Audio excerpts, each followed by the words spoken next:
హల్లెలూయా. మరి ఈరోజు వాక్య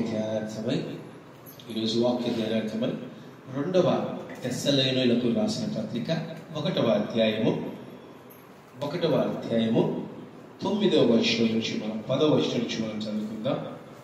రెండవ తెస్సలోనికీయులకు రాసిన పత్రిక 1వ అధ్యాయం 10వ వచనం నుంచి మనం చదువుకుందాం. ఆ దినమున తన పరిశుద్ధులయందు మహిమపరచబడుటకును విశ్వసించిన వారందరి యందు ప్రశంసించబడుటకును ప్రభువు వచ్చినప్పుడు అట్టివాడు ఆయన సముఖము నుండి ఆయన ప్రభావమందలి మహిమ నుండి అయ్యో పారదోలబడి నిత్య నాశనమును దండన పొందుదురు. ఏలయనగా మేము మీకు ఇచ్చిన సాక్ష్యం మీరు చదువు కండిషన్. అందువలన మన దేవుని యొక్కయు ప్రభువైన యేసుక్రీస్తు యొక్క కృప చొప్పున మీ యందు మన ప్రభువైన యేసు నామమును ఆయన యందు మీరును మహిమనొందినట్లు మేలు చేయవలనని మీలో కలుగు ప్రతి ఆలోచనను విశ్వాసయుక్తమైన ప్రతి కార్యమును బలముతో సంపూర్ణం చేయుచు మన దేవుడు తన పిలుపునకు మిమ్మల్ని యోగ్యులుగా ఎంచినట్లు మీ కొరకు ఎల్లప్పుడూ ప్రార్థించినాడు. ఇన్ని వచనాలు చదివించాడన్న మాకేం అర్థమవుతుంది? పొద్దున అనేది గట్టిగా తెప్పించుంటున్నాడు అని అనుకుంటారేమో. నేను మీకు ఈజీగా అర్థమవుతుందని చెప్తాను. 10వ వచనంలో చూస్తే అక్కడ ఏముందంట? పడిపోయేవారు. ఏం గుంపు నాయనా? పడిపోయేవారు, విడవబడేవారు గుంపు. ఈరోజు మనం పడిపోకుండా విడవబడకుండా ఉండాలంటే పౌలు గారు కొన్ని మాటలు చెప్తున్నాడు. ఎవరు? పౌలు గారు కొన్ని మాటలు చెప్తున్నాడు. ఈ అనుభవాలతో మీరు నడవాలని, ఈ అనుభవాల గుండా మీరు జీవిస్తే చాలు, మీరు వీటి నుంచి తప్పిపోకుండా మీ కొరకు మేము ప్రార్థన చేస్తున్నాము అని పౌలు గారు తెలియజేస్తున్నారు. ఈరోజు నువ్వు రాకడలో ఎత్తబడాలంటే వాక్యపంశము, రాకడలో ఎత్తబడాలంటే క్వశ్చన్ మార్క్ పెట్టుకోండి. వాక్యపంశము రాకడలో ఎత్తబడాలంటే ఈరోజు దేవుని రాకడలో ఎత్తబడాలంటే నేను చెప్తున్న మాట కాదు, పౌలు గారు చెప్తున్న మాట. 7 అనుభవాలు. ఎన్ని అనుభవాలు అయినా దానియేలుకు సంతోషం అనిపిస్తుంది. అన్న 3 అనుభవాలు చెప్పానంటే వాడు ఆడగిలగా కొట్టుకుంటాడు. ఎందుకు తెలుసా? నేను 3 అనుభవాలు చెప్పాను అనుకోండి, 3లో 7 ఉంటాయి. 7 ఇతర 14 21 అంశాలు చెప్తాను. ఎన్ని అంశాలు చెప్తారమ్మా? 20 చెప్తారు. వాడికి భయం, వాడికి అందుకే రెడీగా ఉంటాడు. 3 7 చెప్తే సంతోషపడతాడు వాడు. ఈరోజు పౌలు గారు 7 అనుభవాలు మీరు కలిగి ఉండాలని చెప్తున్నాడు. ఈ 7 అనుభవాలు కలిగిన వారట దేవుని రాకడలో ఎత్తబడతారట. ఏదంటే దేవుని రాకడలో ఎత్తబడతారు. మీరు అడగొచ్చు నన్ను, అన్నా రాకడలో ఎత్తబడాలంటే మేమేం చేయాలి? ఈరోజు చెప్తున్నాను, రాకడలో ఎత్తబడాలంటే మీరేం చేయాలి, ఎలా చేస్తే రాకడలో ఎత్తబడతారు అని నేను చెప్తున్న మాట కాదు, కానీ పౌలు గారు పరిశుద్ధాత్మ దేవుడి ప్రేరేపణ ద్వారా తెలియజేస్తున్న మాటలు కనుక శ్రద్ధతో విని ఈ యొక్క మాటలు మన జీవితంలో మనము ప్రతిష్ఠించుకుంటే, ఆచరిస్తే మనం కూడా ఏమైపోతాము? ఎత్తబడతామా? ఆయన స్వరాన్ని వింటామా? నిజంగా వింటామా? ఉదయకాల సమయంలో ఎంతమంది ఆయన స్వరాన్ని వింటామో చూద్దాం. ఇప్పుడు ఎవరి స్వరం మాట్లాడుతున్నాడు ఇక్కడ? మా అన్న స్వరమే. ఉత్తమ మాటలు మా అన్నే చెప్తున్న వాక్యం అంటారు కదా. ఎవరు చెప్తున్నారమ్మా? ఈరోజు ఎవరు మాట్లాడుతున్నారు? ప్రభు అయిన యేసుక్రీస్తు వారు పరిశుద్ధాత్మ దేవుడి ద్వారా మీతో సూటిగా మాట్లాడబోతున్నాడు కనుక శ్రద్ధగా వినాలి. మొట్టమొదటిగా ఏంటో చూద్దాము. మళ్ళీ ఒకసారి 11వ వచనం ఏం చదువుతాను. అందువల్ల మన దేవుని యొక్కయు ప్రభువైన యేసుక్రీస్తు యొక్కయు కృప చొప్పున. ఫస్ట్ సైడ్ హెడ్డింగ్ కృప. ఏంటండి? కృప. కృప అంటే చాలా మంది చాలా అనుభవాలు చెప్తారు. ఎంత కృప గురించి ఈ భూమి మీద ఎవ్వరికి సరైన అభిప్రాయం నిజంగా లేదు. ఎందుకంటే అది దేవుడు ఎవరికి దాన్ని పూర్తిగా, ఆ కృప అనే విషయాన్ని ఎవరికి పూర్తిగా బయలుపరచలేదు. కృప అంటే ఏ సేవకుడైనా సరే దాన్ని సంపూర్ణంగా భర్తీ చేయలేడు. నేను బాగా గురించి చెప్తాను. ఎందుకు తెలుసా? కృప అంటే సిస్టర్ గారు చెప్తారు. చెప్పు. నిజమైన కృపకు అర్థం ఏంటి తెలుసా? కొంతమంది బలహీనత ఎందుకు బలపరచడం అంటారు, కొంతమంది ఇంకోటి చెప్తారు. కాదండి. What is the mean of grace? కృప యొక్క అర్థం ఏంటి తెలుసా? ఆశీర్వాదముల సముదాయం, బంచెస్ ఆఫ్ బ్లెస్సింగ్స్. కృప అనే దానికి ఎవరైనా మీరు అడిగారండి, ఏంటండి కృప అనేది చెప్పండి మీరు. ఆశీర్వాదములు ఒకటి కాదు, రెండు కాదు, అనేక ఆశీర్వాదముల సముదాయాన్ని కలిపిన పేరే ఏంటి? కృప అంటారు. ఈరోజు 10th క్లాస్ చదువుతున్న విద్యార్థి లేదా 8th క్లాస్ చదువుతున్న అబ్బాయిని అడగండి, 8th క్లాస్ పాస్ కావాలంటే ఏం చేయాలి? ఏం చేయాలంటే చదువుతావు. ఎగ్జామ్స్ పెడతారు నీకు. ఒక ఎగ్జామ్ ఉంటుంది కదా.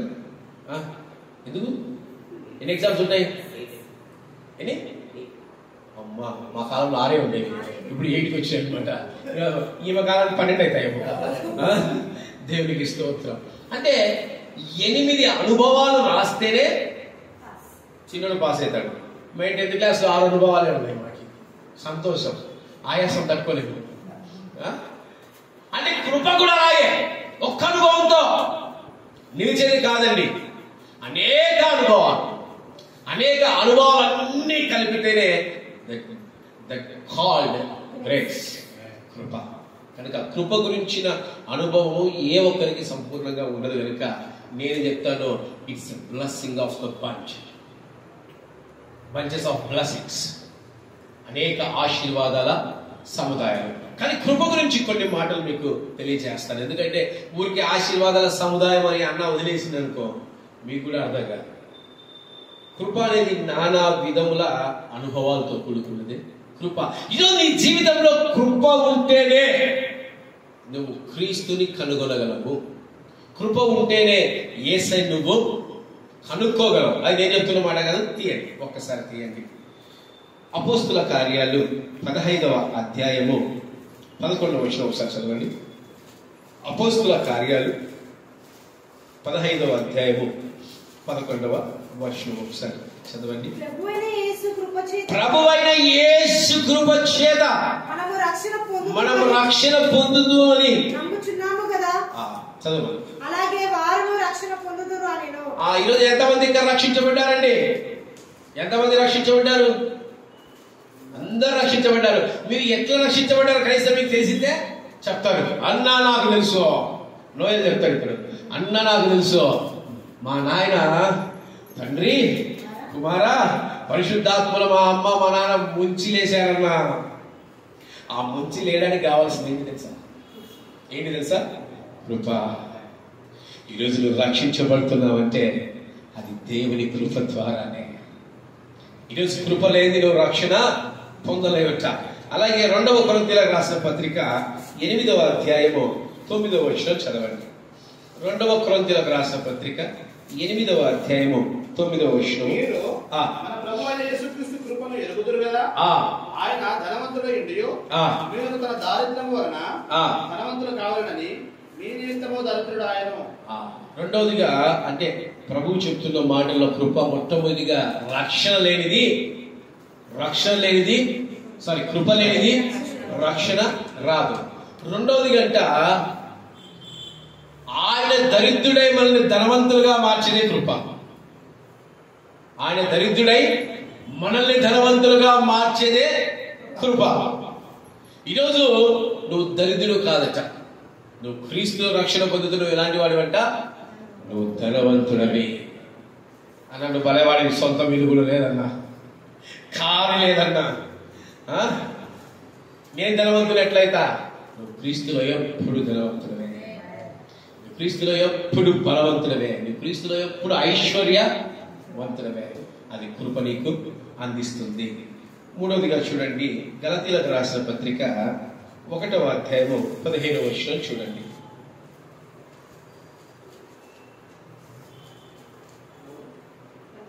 గలతీయులకు రాసిన పత్రిక 1వ అధ్యాయం 15వ వచనం. 15 చాప్టర్ 1. ఆయనను తల్లి గర్భమునందు పడినది మొదలుకొని నన్ను ప్రత్యేకపరిచి తన కృప చేత నన్ను పిలిచిన దేవుడు. చాలా హల్లెలూయా. మూడవదిగా, తల్లి గర్భములో నుంచే నిన్ను ఆయన ప్రత్యేకపరచుకోవడానికి కారణం ఏదట? కృప. చాలా మంది అడుగుతా ఉంటారు, నేనే ఎందుకు ప్రభువా, ఈ సేవకుడిగా నేనే ఎందుకు, నేను క్రైస్తవునిగా నేనే ఎందుకు అంటా ఉంటాను. తల్లి గర్భములో రూపించబడక మునిపే నిన్ను ఏర్పాటు చేసిన గొప్ప దేవుడు అంటే నీ దేవుడు. చాలా మంది నా దగ్గర కూర్చొని, నేను ఎవరో యేసయ్యకి తెలుసా? కనీసం నేను ఎవరో యేసయ్యకి తెలుసా? నా పేరున్నా ఆయనకు తెలుసా? తల్లి గర్భములో రూపించబడక మునిపే నీ ప్రవర్తన ఎరిగినవాడు ఆయన. నువ్వు ఎలాంటి జీవితాన్ని జీవిస్తావో ఎరిగినవాడు ఆయన.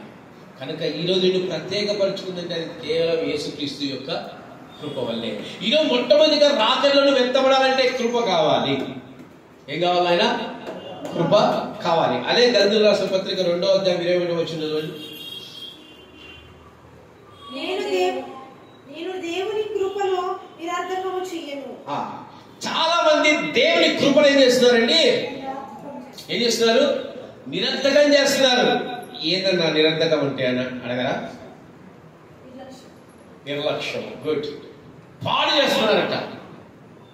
దేవుని కృపను పాడు చేయడం ఏంటి తెలుసా? నువ్వు పాపానికి దాసులుగా జీవించటం, నువ్వు దేవునికి విరుద్ధంగా జీవించటం, నువ్వు దేవునికి విరుద్ధంగా బ్రతకడమే కృపను నిరర్థకము చేయటం. బైబిల్లో ఎవరైనా కృపను కోల్పోయిన వాళ్ళు ఉన్నారా? ఏ సౌలమ్మ? ఏ సౌలమ్మ? ఏ సౌల్ బ్రదర్? Very good. మొట్టమొదటి ఇశ్రాయేలీయులకు రాజుగా ప్రతిష్ఠించబడిన వ్యక్తి ఏం కోల్పోయి తెలుసా? He lost God's grace. దేవుని కృపను కోల్పోయిన వ్యక్తి. ఈరోజు నువ్వు దేవుని ఇచ్చిన కృపను కోల్పోతున్నావేమో జాగ్రత్త. నువ్వు రాకడలో ఎత్తబడలే.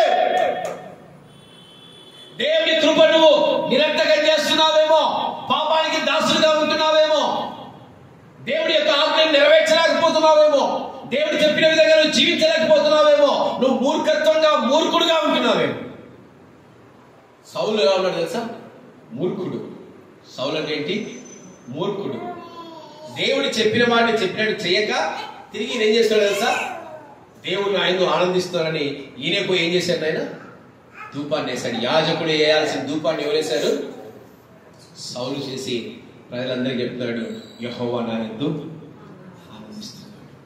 ఈరోజు ఈ కాలపు సేవకులైన, ఈ కాలపు విశ్వాసులైన ఇదే చెప్తున్నారు. దేవుడి యొక్క చిత్తాన్ని చెయ్యరు, దేవుడి యొక్క కృపను అనుసరించరు, దేవుడి యొక్క కృపను నిరర్థకం పాడు చేస్తూ వాళ్ళు చెప్పే మాట ఏంటి తెలుసా? దేవుడు నాతోనే ఉండి ఉన్నాడు, దేవుడు నా పక్షానే ఉండి ఉన్నాడు, దేవుడు నా ప్రార్థన అంగీకరిస్తాడు. వ్యభిచారి యొక్క ప్రార్థన, దొంగ ప్రార్థన కూడా దేవుడు వింటాడు తెలుసా? వింటాడు. ప్రార్థిస్తే వినడనే మాటలు లేని ఏమే ప్రార్థిస్తే వినడనే మాట లేదు. కానీ నీవు ఆయన రాకలో ఎత్తబడే జీవితం నీకు కావాలి. ఈరోజు నువ్వు దేవుని కృపను ఎందుకు నిరర్థకం చేస్తున్నావు? నిన్ను సేవకుడిగా ఎంచుకున్నాడా?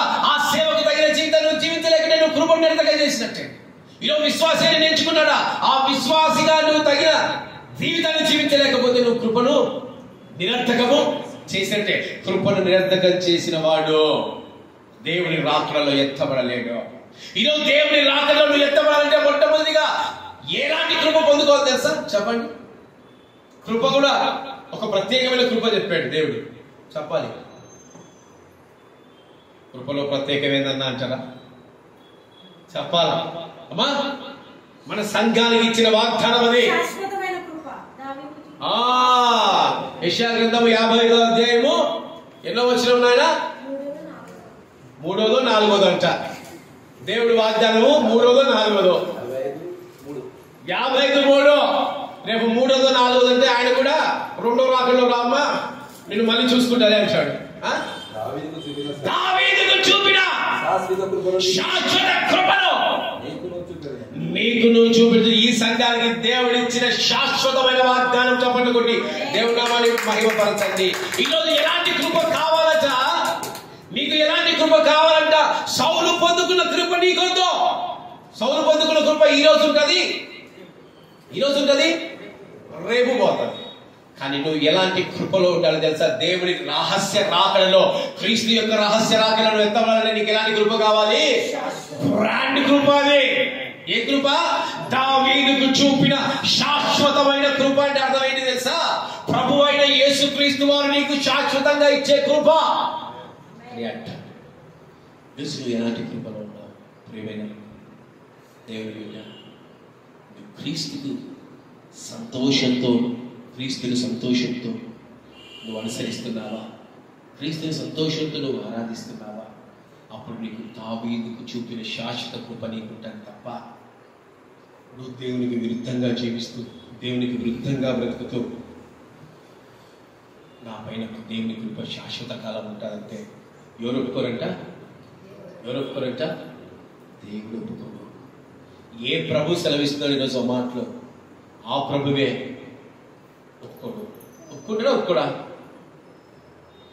ఒప్పుకోడా? దానియేలు అంటాడు, అన్నను బలవాడివే, ఆయన కరుణామయుడు. వీడు అనుకున్న పాట కరుణామయుడు అంటాడు, కృపామయుడు అంటాడు. ఆయన అంటున్నాడు మత్తయి సువార్తలో ఏమంటాడు తెలుసా?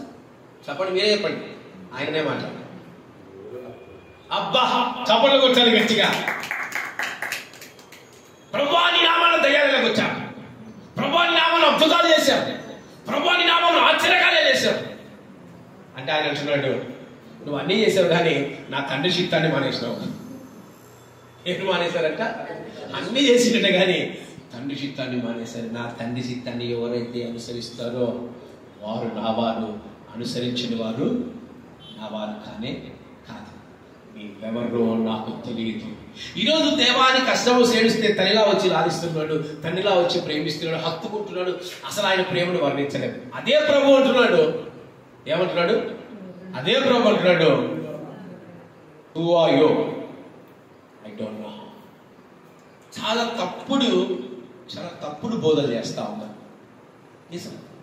ఈ కాలంలో ఆయన కరుణామయుడిగా ఎంత ఉన్నాడో, ఆయన కృపామయుడిగా ఎంత ఉన్నాడో, ఆయన యొక్క ఉగ్రత కూడా మనం తెలియచేయాల్సిన బాధ్యత మనకు. ఈరోజు విశ్వాసుల కొరకు బోధన ఎలా చేస్తారు తెలుసా? యేసయ్య ప్రేమిస్తాడు, నువ్వు పాపం చేయి క్షమిస్తాడు. ఇదే బోధ, ఇదే చెప్పుడు. పాపం చేస్తే కొడతాడు కూడా బైబిల్లో ఉంది. పాపం చేస్తే కృపను కోల్పోతారని కూడా బైబిల్లో ఉంది. ఇవి చెప్పండి. సంఘానికి విశ్వాసులు రారు, గట్టిగా ఏదైనా వాక్యం చెప్తే పారిపోతారు. పారిపోయే విశ్వాసులు మనకన్నా, నిలబడే విశ్వాసులు మనకు కాదు, పారిపోయే విశ్వాసులు మనకే. చెప్పరు ఈ కాలపు సేవకులు, చెప్పరు ఈ కాలపు సంఘాలు, చెప్పరు. ఆయన ప్రేమామయుడు, ఆయన కరుణామయుడు, ఆయన కృపామయుడు, ఆయన దయామయుడు. ఇదే బైబిల్ చెప్తుంది ఆయన యూదా గోత్రపు సింహమని. ఇదే బైబిల్ చెప్తుంది నువ్వు ఎవరో నాకు తెలియదు అంటాడని కూడా చెప్తాను. కనుక ఏం చేయాలి? కృపను మనం కోల్పోకూడదు. కృపమై మనపై నిలవాలంటే మనం ఏం చేయాలి? కృప మనపై నిలవాలంటే మనం ఏం చేయాలి? ఆయన పిలుపుకు తగినట్టుగా చదవడం మాట. గల్తీ రాసిన పత్రిక 1:6 చూద్దాం. 1:6. క్రీస్తు కృపను బట్టి మిమ్మల్ని పిలిచిన వారిని విడిచి భిన్నమైన సువార్త తట్టు మీరు ఇంతగా తిరిగిపోవడం చూడగా నాకు ఆశ్చర్యం వేస్తుంది. భిన్నమైన సువార్త తట్టు మనం తిరగకూడదంట. కృపను ఎందుకు కోల్పోతారంటమ్మా? భిన్నమైన సువార్త తట్టు. ఈరోజు అన్న సువార్త ఒక్కడే కదా, భిన్నమైన సువార్త ఏంది? ఇదే మర్మం. అపవాది దాచిపెట్టే మర్మం ఇది. బైబిల్ని బైబిల్ లాగా ప్రకటించడం ఒక అద్భుతం.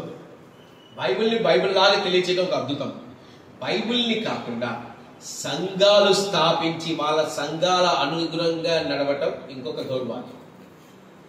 ఇప్పుడు ఫర్ ఎగ్జాంపుల్ ఇదే ధర్మశాస్త్రం చెప్తుంది, ఇదే ప్రభువు యేసుక్రీస్తు అని చెప్తారు, ఏ విగ్రహాన్ని మొక్కొద్దండి, ఏ విగ్రహాన్ని పూజించొద్దు. కానీ చాలా సంఘాలు ఏం చేస్తారు? ఇక్కడ కనీసం మన సంఘంలో ఏం పెట్టాం? ఇక్కడ ఏం పెట్టాం? ఏమైనా ఉందా? క్రాస్ కానీ లేదంటే యేసై ఫోటో కానీ ఎక్కడ ఎత్తకండి, కనిపిస్తుంది మీకు. కానీ చాలా సంఘాల్లో ఏముంటాయి తెలుసా? క్రాస్లు ఉంటాయి, విగ్రహాలు ఉంటాయి. చాలా మంది అంటారు అక్కడ విగ్రహం లేకుంటే దాన్ని మేము అబ్జర్వ్ చేసి దేవుని వెంబడించారు. అలాంటి వాళ్ళు వద్దంటాడు దేవుడు. నాకు వద్దంటున్నాడు. విగ్రహాన్ని చూసి ఈయనే దేవుడు అని నడిచే వాళ్ళు నాకు వద్దంటున్నాడు. ఆయన వాక్యం సెలవిస్తుంది. ఈరోజు కొబ్బరికాయలు కానీ, టెంకాయలు కానీ, ఊది కడ్డీలు కానీ, క్యాండిల్ కానీ వెలిగించి చాలా మంది చేస్తున్నారు. ఆయన అడిగాడా నీ కొబ్బరికాయని అడిగాడా? ఆయన ఏమడుగుతున్నాడు? బాగా చెప్తారు. ఏమడుగుతున్నాడు? విరిగి నలిగిన హృదయము యెహోవాకు ఇంపైన సువాసన. ఈ బోధలు ఎందుకు తప్పుడు బోధలు చేస్తూ కృపను కోల్పోతున్న సంఘాలు చాలా ఉన్నాయి. ఈరోజు మీకు తెలుసలేదు, కృపను కోల్పోతున్న సేవకులు చాలా మంది ఉన్నారు. కృపను కోల్పోతున్న విశ్వాసులు చాలా మంది ఉన్నారు. కృపను కోల్పోతున్న రాజులు చాలా మంది ఉన్నారు. దేశాలు చాలా మంది ఉన్నాయి. ఈరోజు మనం ఎలాంటి అనుభవాలు కూడా నడవాలనేది మనమే జ్ఞాపకం చేసుకోవాలి. కృప ఎప్పుడు నిలుస్తుంది? ఆయన పిలుపుకు మనం యోగ్యులుగా జీవించాలి. ఆయన ఏ విధంగా చెబితే మనం ఆ విధంగా చెయ్యాలి.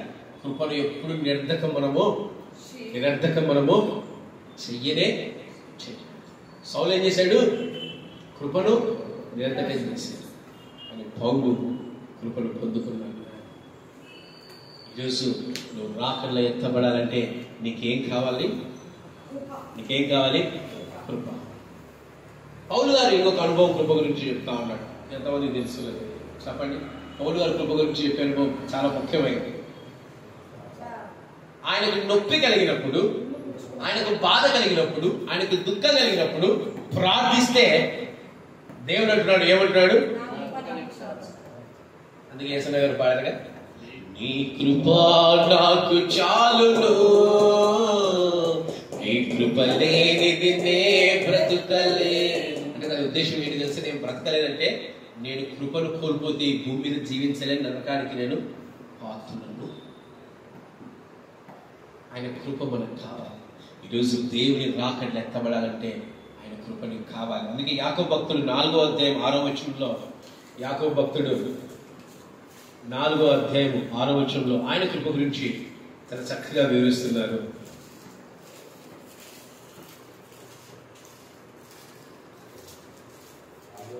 నాలుగో అధ్యాయం 6వ వచనం. కాదు గాని ఆయన ఎక్కువ కృపనిచ్చును, అందుచేత దేవుడు అహంకారులను ఎదిరించి దీనులకు కృప అనుగ్రహించును అని లేఖనం చెప్పుచున్నది. కృప వల్లనే ఈరోజు మనము యాక్చువల్గా ఈ సువార్త ఎవరికండి దేవుడు ఇచ్చింది? ఈ సువార్త మొట్టమొదటిగా పొందుకున్న వాళ్ళు ఎవరు? ఇజ్రాయేల్ ప్రజలు. మరి మన దాకా ఎట్లా వచ్చింది?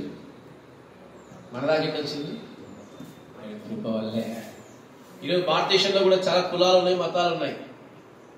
ఈరోజు దేవాలయం కూడా చాలా మంది వెళ్ళలేరు. ఎవరు వెళ్ళలేరు తెలుసా? ఎస్టీ వాళ్ళు వెళ్ళలేరు. ఎవరు వెళ్తారు తెలుసా? కేవలం ఓసీ వాళ్ళే వెళ్తారు. అనగా బ్రాహ్మణులు మాత్రమే వెళ్ళగలరు, పెద్ద కులాలు మాత్రం వెళ్ళగలరు. ఈరోజు దేవుడు మనకేమి ఇచ్చాడు తెలుసా? ఇజ్రాయేలీలు పొందుకున్న రక్షణ మనకి ఇచ్చాడు. ఇజ్రాయేల్ కూడా సమరయుల దగ్గర రానియరమ్మా. సమరయులు అంటే ఎవరు అమ్మా? Cross beading. ఎవరు సమరయులు అంటే? సమరయులు అనే దానికి ఒక చక్కటి అర్థం. ఎవరమ్మా?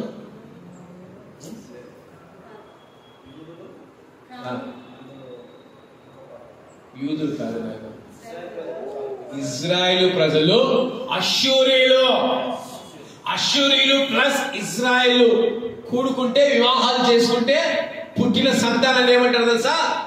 సమరయులు అంటారు. సమరయులతో యేసయ్య ఎప్పుడైనా మాట్లాడా? ఎవరితో మాట్లాడాడు? ఒక గ్రామానికి వెళ్ళి మాట్లాడాడుగా. ఒక స్త్రీతో మాట్లాడింది. ఆ గ్రామానికి వెళ్ళి అనేకులతో మాట్లాడాడు. వారికి రక్షణ వచ్చిందన్నాడు. అవునా కదా? ఎంత ఎలా జరిగింది కృప వల్లనే. ఈరోజు నిజంగా దేవుని కృపలో నువ్వు ఉన్నావా? ఒకసారి నీ హృదయానికి వదిలేస్తా. ఈరోజు దేవుని రాకలు ఎత్తమంటే పౌలు గారు అన్నారు, మొట్టమొదటిగా తండ్రి అయిన దేవుని కృపయు క్రీస్తు కృపయు నీకు కావాలి. ఈరోజు ఆ కృప నీతోనే ఉందా? ఎంతమంది ధైర్యంగా చెప్పగలరు, ప్రభువైన యేసు కృప నాతోనే ఉంది, కడ వరకు నాతోనే ఉంటుందని ఎంతమంది చెప్పగలరు? చెప్పలేదు. అలా చెప్పాలంటే నమ్మకస్తులై ఉండాలి. అలా నమ్మకమైన మంచి దాసుడా, అలా నమ్మకమైన మంచి దాసుడా, వీళ్ళు మాత్రమే ఎత్తబడతారు. చాలా మంది అనుకోవచ్చు, ప్రభు కృప నాకుంది, ప్రభు కృప నాకుంది, నేను కృపను పొందుకున్నా. ఎప్పుడు పొందుకుంటావు? నువ్వు పాపంలో ఉన్నప్పుడు కృపను పొందుకుంటావు. ఇక అదే పాపాన్ని నువ్వు కంటిన్యూ చేస్తా ఉంటే కృప ఉంటుందా? ఇంకే కృప ఉంచుతాడా? నువ్వు పాపంలో బయటపడడానికి కృప అవసరమేమో, కానీ నువ్వు బయట పడిన తర్వాత అదే పాపాన్ని అనుసరిస్తే అదే కృప నిన్ను విడిచిపోతుంది. సౌలును విడిచిపోతుంది. ఈరోజు దేవుడు రాకడ ఎత్తబడాలంటే మొట్టమొదటిగా ఏముండాలి బ్రదర్? ఏముండాలి? కృప ఉందా మీతో? మీ హృదయాలకు మీకే వదిలేస్తా ఉన్నా. రెండవది ఏంటంట, మళ్ళా మొదటి తెస్సలోనికి రావాలి కదా, రెండవ తెస్సలోనికి రావాలి. రెండోది ఏం చదవండి? మీ కృప చొప్పున మీ యందు మన ప్రభువైన యేసు నామమును. రెండోది ఏంటి? యేసు నామమును. ఈరోజు యేసు నామమును మనం ఏం చేయాలి? మొట్టమొదటిగా నేను ఈ నామం గురించి చెప్పాలన్నప్పుడు నేను ఖచ్చితంగా దీని గురించి మాట్లాడాల్సిందే. మీ ప్రార్థనల గురించి మీకు తెలుసా? ఫస్ట్ ఆఫ్ ఆల్ మీ ప్రార్థనల గురించి మీకు తెలుసా? ఈరోజు ఎందుకు దేవుడు చాలా మంది ప్రార్థనలు త్వరగా వింటున్నాడు, చాలా మంది ప్రార్థనలు త్వరగా వినట్లేదు? కనీసం మీకు తెలుసా? చదవండి ఒకసారి నిర్గమాకాండం 3వ అధ్యాయం అనుకుంటారు. తీయండి ఒకసారి. నిర్గమాకాండం 3వ అధ్యాయము, 6వ అధ్యాయము. 6వ అధ్యాయంలో కాదు ఒక విషయం. 3వ అధ్యాయం 14వ వచనం చదవండి. 15వ వచనం. మరియు దేవుడు మోషేతో ఇట్లా, మీ పితరుల దేవుడైన యెహోవా అనగా అబ్రహాము దేవుడను, ఇస్సాకు దేవుడను, మీ యొద్దకు నన్ను పంపెనని నీవు ఇశ్రాయేలుతో చెప్పవలెను. నిరంతరం నా నామం ఇదే, తరతరములకు ఇది నా జ్ఞాపకార్థ నామము. నిరంతరము నా నామం ఇదే, తరతరములకు ఇది నా జ్ఞాపకార్థ నామము. అంటే దాని అర్థం ఏంటి చెప్పండి అయ్యగారు? అంటే దాని అర్థం ఏంటి? తరతరములకు ఇదే నా జ్ఞాపకార్థ నామం అంటే అర్థం ఏంటి తెలుసా? కనీసము అంటే ఈ నామముననే నన్ను స్తుతించాలి అని అర్థం. ఈ నామమున పిలిస్తేనే నేను పలుకుతానని దాని అర్థం. అవునా కదా? ఈరోజు సంవత్సరం బ్రదర్లు దానియాలు ఉన్నారు. వాళ్ళ పేర్లు కాకుండా పక్కన వాళ్ళ పేర్లు పిలిస్తే పలుకుతారా? వారి కంటే ఒక నామం దేవుడు పెట్టాడు. ఈరోజు మనం ప్రార్థన చేయమంటే చేస్తాం, ప్రభువా ప్రభువా ప్రభువా ప్రభువా. ఆ ప్రభువా ఓడినప్పుడు నాకు చాలా బాధ కలుగుతుంది. ఈ భూమి మీద ప్రభువులు చాలా మంది ఉన్నారండి, మీకు తెలుసు లేదు? భూమి మీద ప్రభువులు లేరనుకుంటున్నారా? అందుకే యేసుక్రీస్తు ఒక ప్రత్యేకమైన నామం తెలుసా? ఆయన రాజులకు రాజు, ప్రభువులకు ప్రభువు. చాలా మంది ప్రార్థించేటప్పుడు ప్రార్థన చేయనంటే ప్రభువా ప్రభువా పాట పాడుతుంటారు.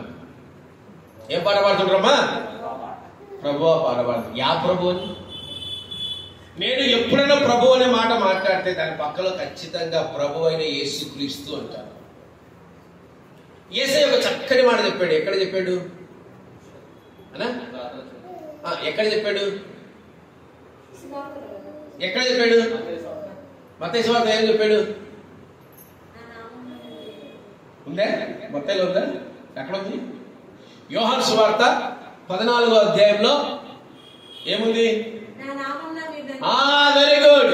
నా నామమున మీరు నన్ను ఏది అడిగానో నేను తండ్రి అయిన దేవుడు చేస్తానని చెప్పాడు. ఏది అడిగాను ఎవరి నామం అడగాలంట? ఆయన నామం ఏం తెలుసా? ప్రభు ఆయన పెట్ట నామం ఏంటి తెలుసా? మత్తయి సువార్తలో ఏం నామము? యేసు క్రీస్తు. ఆయన వచనం ఏంటి? Jesus Christ. కానీ మన ప్రార్థన ఎట్లుంటుందో తెలుసా? చాలా మంది ప్రార్థనలో కనీసం యేసయ్య అనే మాట వాడు. యేసయ్య మాట వాడు. యేసయ్య ఉచ్చారణ చేయాలి. ఎవడు నేర్పించాడు? యా సంఘ కాపరి నేర్పించాడు? ఇది నాకు అర్థం కాదు. కానీ ముందు వాళ్ళని కొడతా పోయింది.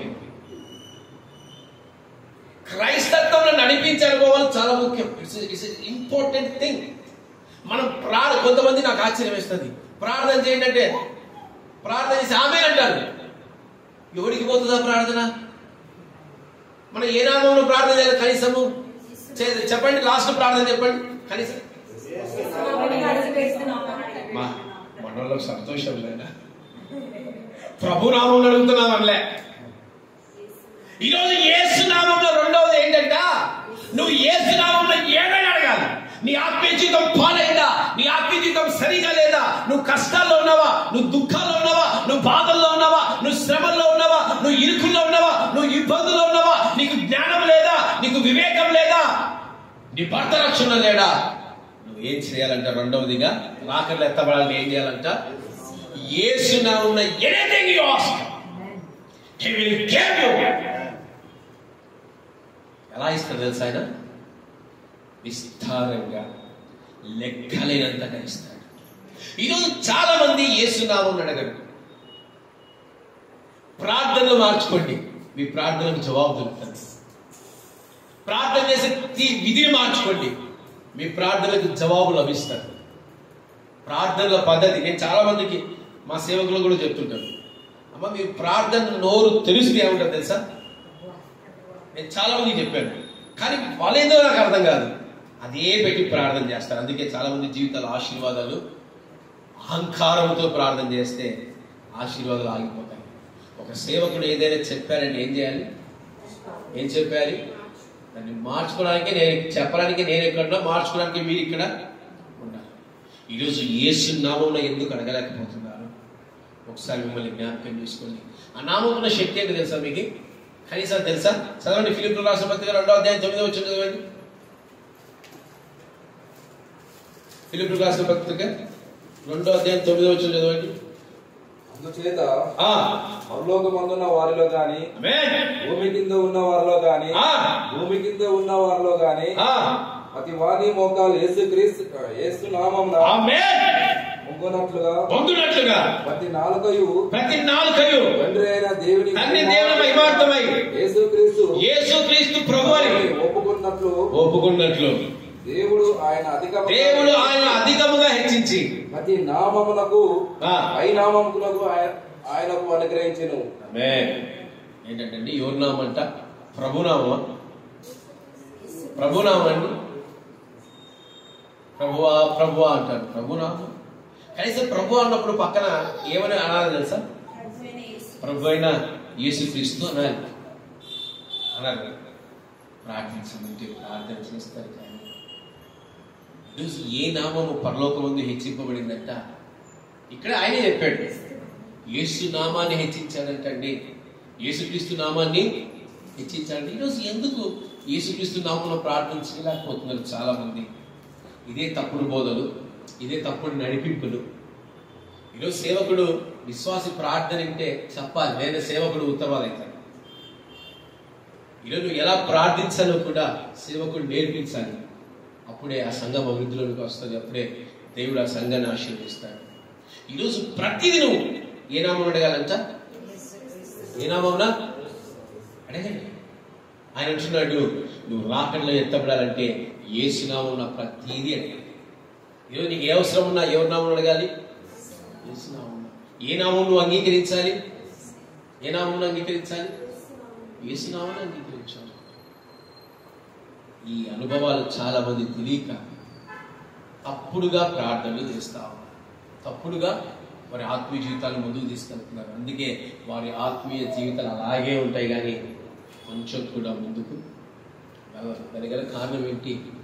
ప్రార్థన పద్ధతి మారాలి, అడిగే విధానము మారాలి. ఈరోజు నువ్వు ప్రభు అంటే మీకు తెలుసో లేదో, మన సీఎం కూడా మనకు ప్రభువే, కలెక్టర్ కూడా ప్రభువే మనకి తెలుసా. కలెక్టర్ కూడా ఏమంటారు తెలుసా? యాక్చువల్గా లార్డ్ అంటారు బ్రిటిష్ వాళ్ళు. ఆయన మెజిస్ట్రేట్ ఇప్పుడు నిన్న ట్రోల్ చేస్తూ ఉన్నారు. జగన్మోహన్ రెడ్డి మెజిస్ట్రేట్ దగ్గర ఇక్కడ చేతులు కట్టుకొని ఇట్లా అనుకుంటాను ట్రోల్ చేస్తున్నారు. యాక్చువల్గా ఉండాలి, ప్రధానమంత్రి అయినా సరే న్యాయాధిపతి దగ్గర ఎట్లుండాలి తెలుసా? ఇలాగే ఉండాలి. ఎందుకంటే న్యాయాధిపతికి ఇచ్చిన అధికారం అది, న్యాయమూర్తికి ఇచ్చిన అధికారము. ప్రైమ్ మినిస్టర్ ఆఫ్ ఇండియా అయిన న్యాయమూర్తి ఎదుట ఎలా ఉండాలి తెలుసా? చేతులు కట్టుకోవాల్సిందే. ఈరోజు యేసు నామమున నువ్వు ఏదైనా దయచేస్తాడు. యేసు నామం నువ్వు అంగీకరించు. ఆ నామం ఈ నామం కాదు. ఏ నామము? నువ్వు రాజులకు రాజును, నువ్వు ప్రభులకు ప్రభువును, నువ్వు సర్వోన్నతుడు ఏదైనా నువ్వు ఆఖరికి ఆయన నామాన్ని బట్టి నువ్వు అడగాల్సిందే. అదే యేసుక్రీస్తు నామము. ఈరోజు నువ్వు దేవుడు రాకలు ఎత్తవాలంటే రెండవదిగా నువ్వు ఏ నామం అడగాలి? ఏ నామమును కనపరచాలి? ఏ నామమును ఆరాధించాలి? ఏ నామమును స్తుతించాలి? ఏ నామాన్ని మహిమపరచాలి? కేవలం ప్రభువైన యేసుక్రీస్తు నామాన్ని. ఈరోజు ఎంతమంది యేసు నామమును ప్రార్థిస్తున్నారు? మీ ప్రార్థనలు మార్చుకోండి, మీ ప్రార్థన అనుభవాలు మార్చుకోండి. దయచేసి ఈ ప్రభు అనే పాటను పక్కన పెట్టి యేసయ్య అనే పాటను పాడండి. ప్రార్థన నోరు తెలిస్తే, చాలా మంది ప్రార్థనలు వింటున్నారు కాబట్టి చెప్తున్నాను, ప్రభువా ప్రభువా. అందుకే వారి జీవితాల ఆశీర్వాదాలు ఆగిపోతా ఉంటాయి. ఏ ప్రభు అని చెప్తారు? ఇప్పుడు ఆయన కూడా యా ప్రభు అమ్మను అడిగేది అంటారు, యా ప్రభును అమ్మను అడిగేది అంటారు. ఈరోజు యేసు నామంతో నీకు రక్షణ, యేసు నామముకే ఘనత, యేసు నామానికే మహిమ. యేసు నామమున లేయే అంటే ఏమయ్యాడు కుంటివాడు? మీరు ఆలోచించండి. అంటే గుడ్డిగా మనం ప్రార్థించకూడదు. ప్రభు నామాన లేయమని చెప్పారు అక్కడ, ఎక్కడైనా సరే. యేసు నామమున విడుదల ఉండుగాక, యేసు నామమున లేయునుగాక, యేసు నామమున స్వస్థత అనుగ్రహించుగాక. ఎందుకంటే ఆ నామానికి ఘనత. ఈరోజు నువ్వు ఏ నామానికి ఘనత ఇస్తా ఉన్నావు? ఒకసారి నువ్వే జ్ఞాపకం చేసుకుంటూ యేసునామాన్ని నువ్వు గట్టిగా పట్టుకున్న వ్యక్తిగా నువ్వు ఉండాలి. రాకలు ఎత్తబడాలంటే మొట్టమొదటిగా మనకి ఏం కావాలండి? ఏం కావాలి? రెండవదిగా, మూడవదిగా ఏంటో చూద్దాము. మూడవదిగా ఏం చెప్పమ్మా? మహిమ. ఏంటి? చదవండి అన్నమాట. కావాలంటే ఆయన యందు మీరును మహిమ నొందున్నట్లు. మహిమ, మహిమ అంటే ఏం చేశారు? ఫస్ట్ ఆఫ్ ఆల్ మహిమ అంటే ఆత్మేనా? పక్కన లాక్ చేయొచ్చు సార్. మహిమ అంటే ఆత్మేనమ్మా?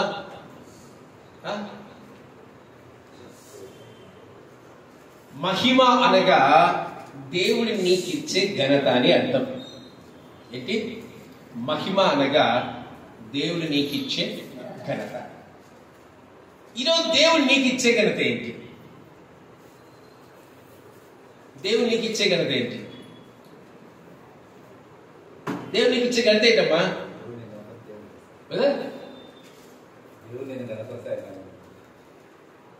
దేవుడు నీకు ఇచ్చే ఘనత అంటే ఏంటి తెలుసా? ఆత్మలు. ఏంటి? ఆత్మలు. ఆత్మలను సంపాదన ఎలా సంపాదిస్తావు? పరిశుద్ధ ఆత్మ ద్వారా. అందుకే వాళ్ళు మహిమ అంటే ఆత్మ అని చెప్పారు. అంటే ఈరోజు నువ్వు మహిమ పరచబడాలి అంటే నువ్వు ఆత్మ ద్వారా నువ్వు మహిమ పరచబడాలి. ఈరోజు ఘనత, దేవుడిచ్చే ఘనత అంటే బంగ్లాలు కాదు, బంగ్లాలు కాదు, ఐశ్వర్యం కాదు, ఏది కాదు. యోహాను భక్తుడు, పేతురు భక్తుడు ఏం చెప్తున్నారు? మా దగ్గర లేవు కానీ యేసు నామమున లేచి నడువు అంటే ఆ యేసు నామమున లేచి నడవటానికి వీళ్ళు ఏం పొందుకున్నారు? ఆ మాట పలకడానికి పరిశుద్ధాత్మను వాళ్ళు పొందుకున్నారు. ఈరోజు ఎందుకు నీవు దేవునికి మహిమకరంగా లేకుండా జీవిస్తున్నావు? ఎందుకు నువ్వు ప్రభుకు మహిమకరంగా బ్రతకట్లేదు? ఎందుకు ప్రభుకు నువ్వు మహిమకరంగా జీవించట్లేదు? ఓ సేవకుడా, ఓ విశ్వాసి, ఓ సంగమా, ఈ మూడింటిని దేవుడు అడుగుతాడు, ఎందుకు నాకు మహిమకరంగా నువ్వు జీవించట్లేదు? కొలస్సీలకు రాసిన పత్రిక 3వ అధ్యాయం 4వ వచనం చదవండి. కొలస్సీలకు రాసిన పత్రిక 3వ అధ్యాయం 4వ వచనం. మనకు జీవమై ఉన్న క్రీస్తు ప్రత్యక్షమైనప్పుడు మీరును ఆయనతో కూడా మహిమయందు ప్రత్యక్షపరచబడుదురు. మనకు జీవమై ఉన్న క్రీస్తు ప్రత్యక్షమైనప్పుడు మీరును ఆయనతో కూడా మహిమయందు ప్రత్యక్షపరచబడుదురు. అనగా దేవుడు ఆత్మయందు మీరు అక్కడ ప్రత్యక్షపరచబడుదురు అని అర్థం. అట్లే 1వ తెస్సలోనికీ రాసిన పత్రిక 2వ అధ్యాయం 11వ వచనం. తన రాజ్యమును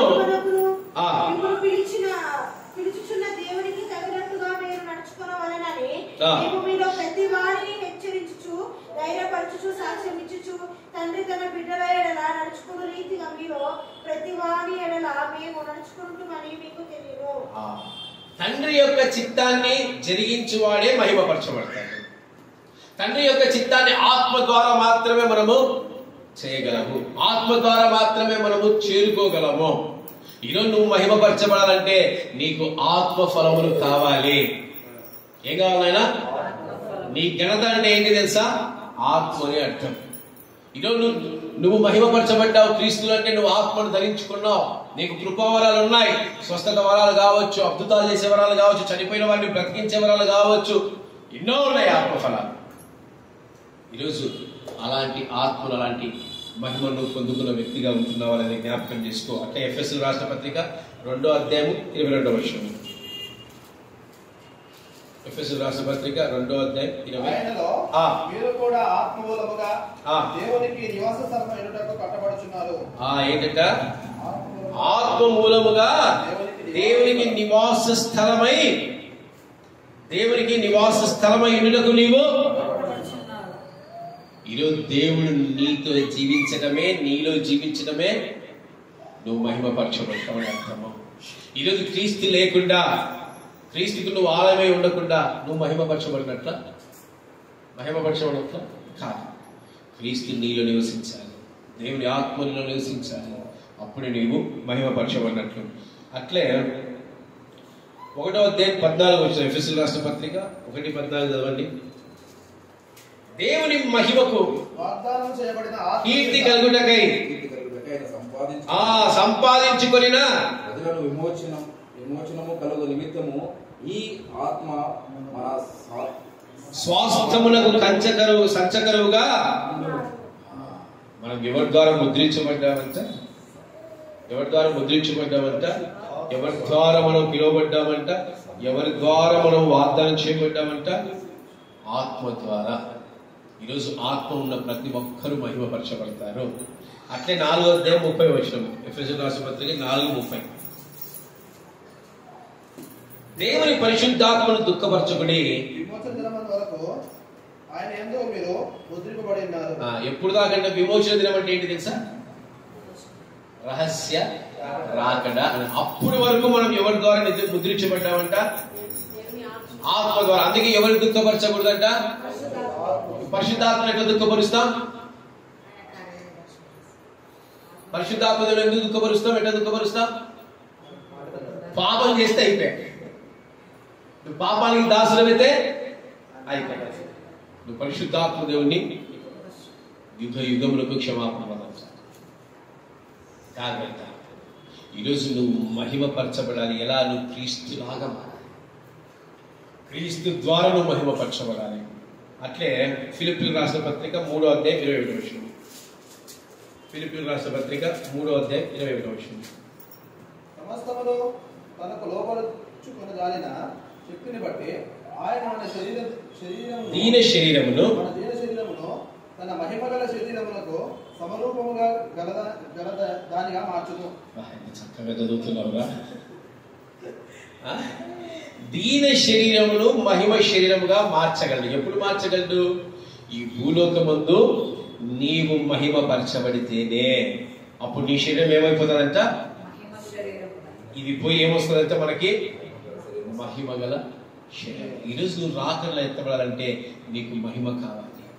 దేవుని మహిమపరచాలంటే తన ఆత్మతో మాత్రమే నిన్ను మహిమపరచాలి. ఈరోజు ఆత్మ లేకుండా ఎంతమంది జీవిస్తున్నారు సంఘాలలో? ఆత్మ లేకుండా ఎంతమంది బ్రతుకుతున్నారు సంఘాలలో? అంటే ఆత్మ అంటే ఏందన్నా, అన్ని భాషలు మాట్లాడితేనే ఆత్మనా అని మీరు అనుకోవచ్చు. లేదా ఆత్మదేవుడు మా దగ్గరికి రాడా? కానీ ఆది అపోస్తులు ఏం పొందుకున్నారు తెలుసా? ఆత్మను పొందుకున్నట్టు, ఆత్మ పొందుకుంటే ఎలాంటి అనుభవాల గుండా వెళ్తారనేది చాలా చక్కగా ఆది అపోస్తులు తెలియజేస్తారు. ఈరోజు మన సంఘం కూడా అలాంటి అనుభవాల గుండా వెళ్తుంది. ఈరోజు నువ్వు కూడా అలాంటి అనుభవాల గుండా వెళ్ళాలి. దేవుడి ఆత్మను పొందుకోవాలి, కృపా వరాలు పొందుకోవాలి. పౌలు గారు చాలా చక్కగా కొరింథీయులకు రాసిన పత్రిక ఎంత చాలా చక్కగా చెప్తున్నాడు. 1 కొరింథీయులు ఆత్మ గురించి, కృపావరాల గురించి, ఆత్మ ఫలముల గురించి చాలా చక్కగా వర్ణిస్తా ఉన్నాడు. ఈరోజు మీరు మహిమ, మూడవదిగా ఏంటి? క్రీస్తు ద్వారా నీవు మహిమపరచబడుతున్నారా? క్రీస్తు ద్వారా. ఓ నా కుమారుడా, నీ యందు నేను దుఃఖపడుతున్నాను అంటున్నాడా? ఈయన నా ప్రియ కుమారుడు, ఈయన యందు నేను ఆనందిస్తున్నాను అంటున్నాడా? ఈరోజు మీరు దేవుని దుఃఖాన్ని కలగజేసే వారిగా ఉన్నారా, ఆనందానికి కలగజేసే వారికి ఉన్నారా? ఇది మీ హృదయాలకు మిమ్మల్ని వదిలేస్తున్నా. నాలుగోది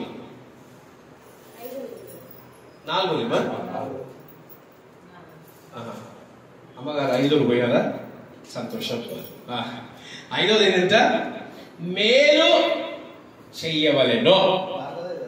4 4వది ఏంటి? మేలు చేయాలంట. ఉందా లేదా? మళ్ళీ మీరు ఎక్కడ ఉందన్నా ఏదో మేలు చేయాలంటారు. చదవండి ఆ మాట.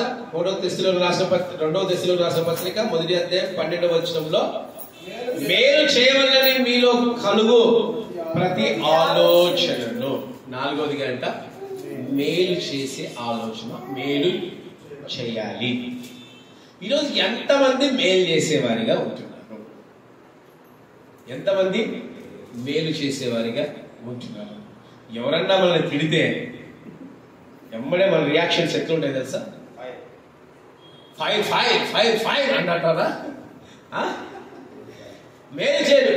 నన్ను అట్లయింది కదా, నేను ఎందుకు మేలు చేయాలి? ఆమె నన్ను దూషించింది కదా, నేను ఎందుకు మేలు చేయాలి? ఆమె నాకు విరోధంగా మాట్లాడింది కదా, నేను ఎందుకు మేలు చేయాలి? ఈరోజు మేలు చేయుట శ్రేష్టం అంటున్నాడు దేవుడు. అందుకు మనకు చక్కనైన ఉదాహరణ ప్రభు అయిన యేసుక్రీస్తు వారే. మన కదా ఆయన ఎలాంటి మేలు చేసేది? ఆయన మత్తయి సువార్త 5వ అధ్యాయం 4వ వచనంలో ప్రభు అంటున్నాడు. చదవండి. మత్తయి సువార్త 5వ అధ్యాయము 44వ వచనం.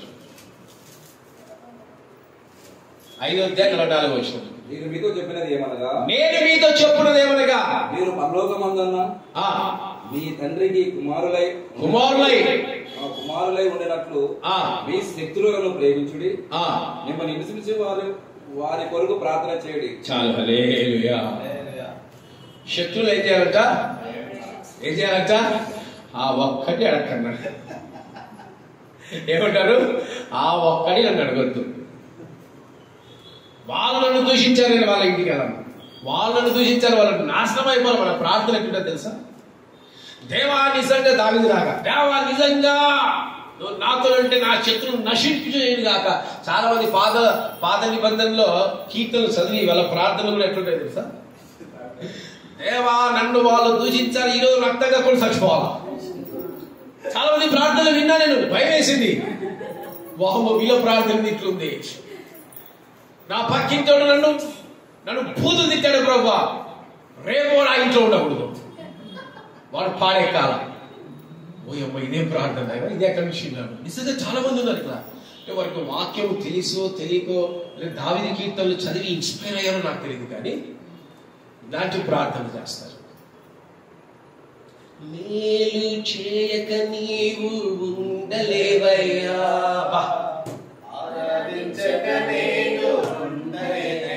ఆయన మేలు చేయక ఉండడంట, మనం ఆయన ఆరాధించక. ఈరోజు మేలు చేశాడు ప్రభు. తన శత్రువు కూడా, తనను కొరడాలతో కొట్టిన వాడిని అయితేనేమి, ఉమ్మి వేసిన వాడిని కూడా ఏమన్నాడు? మన ప్రార్థనలు ఉంటాయి. మరి కొట్టు ప్రభా, ఆ కుటుంబంలో కొట్టు ప్రభా, నన్ను దుఃఖపడతాడు ప్రభా అంటాడు. సచ్చింది గొర్రెగా. స్టెఫెన్ తీసుకుంటాడు. చదవండి, స్టెఫెన్ ఏం చేశాడు? 7వ అధ్యాయం అపోస్తల కార్యాలు 7వ అధ్యాయం 60 వచనం. అపోస్తల కార్యాలు 7వ అధ్యాయం 60 వచనం. సేమ్ ప్రభులాగే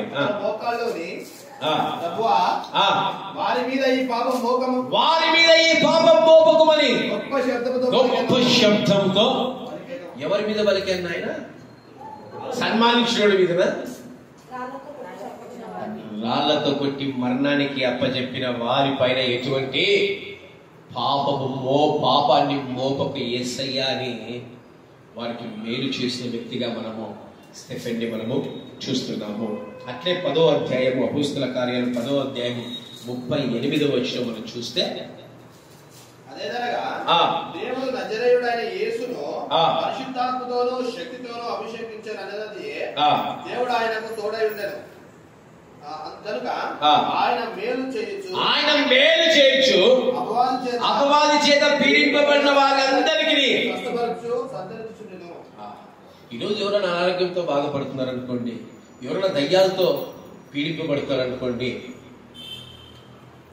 యేసయ్య ఏం చేశారంట? మేలు వారికి మేలు చేయొచ్చు, అపవాది చేత సాతాను చేత పీడింపబడే వారికి ఆయన స్వస్థతను అనుగ్రహించారు. నేను క్రీస్తు నమ్మనప్పుడు పుట్టుకతోనే క్రైస్తవుని కానీ నామక వాస్తే క్రైస్తవుని. అప్పట్లో ఒక వ్యక్తికి, ఒక సహోదరికి దయ్యం పట్టింది, బాగా బలంగా దయ్యం పట్టింది. ఆ ఇంటికి వెళ్ళి ప్రార్థన, మనకు వచ్చిన ప్రార్థన చేశాడు. తెలిసిన ప్రార్థన చేస్తే ప్రార్థన ఆపోని అని లేచి గొంతుగా పట్టేస్తుంది. అది ఎవరు గొంతు పట్టింది? నా గొంతు పట్టింది. నా గొంతు పట్టుకుంటామని ఇరిసి ఆమెని ఇట్లా తీసి ఏలు పెట్టి ప్రార్థన చేస్తా ఉన్నా. ఏసున్నావున్నా వదులుగా. కానీ అప్పుడు మన తెలిసిన ప్రార్థన చేసేవాళ్ళము. అప్పట్లో ప్రేయర్ ఆయిల్ ఉండేది, వేలాంగి నుంచి తెచ్చిన ప్రేయర్ ఆయిల్స్ ఇట్లా బాటిల్లో వేసి, మరియమ్మ తల్లి బాటిల్ వేసి ఇస్తా ఉంటారు అక్కడ ప్రేయర్ ఆయిల్. ఆ ప్రేయర్ ఆయిల్ తీసి చల్లుతున్నాము, పోరాడుతున్నాము. మొత్తం మీద శాంతించింది. దూరం నుంచి వాడు నాకు శత్రువు, వాడు నన్ను అంటుంది, వీడు నాకు శత్రువు, వాడి ఇంట్లో రానిద్దరు కొడుకు చెప్తా ఉన్నాను. ఎందుకు నేను ప్రార్థన చేస్తున్నాను? సరే నేను చెప్పాను కదా, మీ అమ్మకు దయ్యం పట్టింది, దయచేసి మందిరాన్ని తీసుకెళ్తాం అని. నేను మందిరం పేరు చెప్పి ఎవరిని కించపరచను, అది నాకు ఇష్టం లేదు. ఎందుకంటే మీరు ఇక్కడ ఆయన చెప్తున్నాడు తెలుసా, యేసుక్రీస్తు ప్రభుంట మేలు చేసే వ్యక్తి అంట. ఎవరైతే పీడించబడుతున్నాడో వారందరికీ స్వస్థనిచ్చాడు. ఇది నా సంఘము, ఇది ఇంకొక సంఘము, ఇది ఇంకొక సంఘము అని ఆయన ఒక సంఘానికి తీసుకెళ్తే కనీసం గేట్ ఓపెన్ చేయాలి. ఫోన్ చేయించాలి ఒక సేవకురాలకి, గేట్లు కూడా ఓపెన్ చేయాలి. బాధ అనిపించి ఇంకొక పెద్ద సంఘానికి వెళ్ళి, పెద్ద సంఘం, ఇంకో సంఘానికి వెళ్ళి మందిరంలో కూర్చోబెడితేనే బయటికి వెళ్ళిపోయింది. అపవాది దయ్యం బయటికి వెళ్ళిపోయింది. నేను వెళ్ళి సేవకుని అడిగానయ్యా, సహోదరి బాధపడతా ఉంది, దయచేసి మీరు వచ్చి ప్రార్థన చేయండి. ఆయన అన్నాడు, ఆమె మా సంఘపు వ్యక్తి కానే కాదు, నేను బలహీనంగా ఉన్నా, నేను ప్రార్థన చేయను, దయచేసి మీరు వెళ్ళిపోండి. ఏడుకొచ్చింది. మేలు చేయటం నీ వంత అయినప్పుడు అది చేయకుండా నువ్వు మానుకోకూడదు. నీకు దేవుడు స్వస్థత వరాన్ని ఉచితంగా ఇచ్చినప్పుడు నువ్వు దాన్ని ఉచితంగా ఇవ్వకుండా మానుకోకూడదు. నీ సంఘానికి రావట్లేదని ఒక దయ్యంతో బాధింపబడితే నువ్వు ఇలా ప్రార్థన చేయగలుగుతావు? ఎలా ప్రార్థన చేయగలుగుతావు? బాధ అనిపించింది. అక్కడి నుంచి మందిరం నుంచి బయటికి తీసుకొచ్చాం, బాధ అనిపిస్తుంది. మందిరం నుంచి బయటికి తీసుకొస్తేనే మళ్ళా దురాత్మ వచ్చేసింది. ఆటలో కూర్చొని మరి నువ్వెవరు, నా గొంతు పట్టుకుంది, మళ్ళీ ఏం పట్టుకుంది, మళ్ళీ నా గొంతు ఇట్లా కాదని చెప్పేసి ఇంకొక సేవకుడికి ఫోన్ చేస్తే ఎక్కడ పట్టిందో అక్కడికి తీసుకెళ్ళండి, నేను వస్తా ఇంటికి అన్నాడు.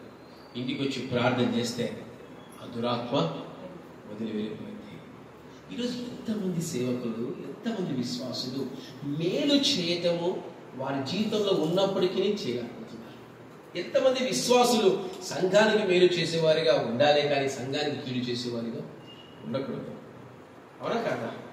ఈరోజు కుటుంబానికి మేలు చేసేవారిగా ఉండాలి. మన బంధువులకు మనం ఎప్పుడు మేలు చేసేవారిగా ఉండాలి. స్టెఫెన్ అంటున్నాడు ఆయనకు ఆపద కలిగించిన వ్యక్తులకు కూడా మేలు చేయాలని స్టెఫెన్ తెలియజేస్తూ ఉన్నాడు. అట్లే అపోస్తుల కార్యాలు 16వ అధ్యాయం 22వ వచనంలో చూస్తే 16వ అధ్యాయం 22వ వచనంలో చూస్తే అప్పుడు జనసమూహము వారి మీదికి దొమ్మిగా వచ్చెను. న్యాయాధిపతులు వారి వస్త్రములు లాగివేసి వారికి బెత్తములతో కొట్టవలనని ఆజ్ఞాపించింది. వారు చాలా దెబ్బలు కొట్టి వారి చెరసాలలో వేసి భద్రముగా కనిపెట్టవాలని చెరసాల నాయకుడికి ఆజ్ఞాపించింది. ఇప్పుడు చెరసాల ఏమైపోయిందంట? చెరసాల ఏమైందంట? ఎవరిని వేశారు చెరసాలలో? నేను పేరు చదవాలి, ఆగా. ఎవరిని వేశారు? రా చెప్పావు. ఆగిపోతావా నువ్వేమన్నట్లా? ఎవరేసా దాన్ని చూస్తా ఉన్నాం. పౌలు శీలల్ని బెత్తాలతో కొట్టి గాయపరిచి ఎక్కడేసారంట? ఇప్పుడు వీళ్ళు ప్రార్థించినప్పుడు చెరసాల ఏమైపోయిందంట? అడ్డాలైనప్పుడు ఏం చేయాలా? పౌలు శీలలు ఏం చేయాలా? పారిపోవాలని వచ్చి మన ఇప్పుడున్న జైలు దొంగలు వదిలిపెట్టామని చెప్పండి, గేట్లు తీసి పిక్కవలను చూపిస్తారు. ఏం చూపిస్తారమ్మా అని పౌలు గారు అంటున్నారు. చెరసాల నాయకుడు చనిపోవడానికి నిర్ణయించుకున్నప్పుడు పౌలు అంటా అన్నాడు, అయ్యా నువ్వు చనిపోవద్దు, మేమందరం ఇక్కడే ఉన్నాము. మేలు చేస్తా ఉన్నాడు. పౌలుకు వాళ్ళు కీడు చేసినప్పటికీ పౌలు గారు అంటున్నాడు మేలు చేస్తూనే ఉన్నాడు. అందువల్ల ఏమైంది తెలుసా? ఆ చెరసాల యజమాని, ఆ అధికారి, వారి కుటుంబం అంతా ఏమైపోయిందమ్మా? ఏమైపోయింది? రక్షణలోనికి వచ్చారు. ఈరోజు నువ్వు మేలు చేసే వ్యక్తిగా ఉన్నావా?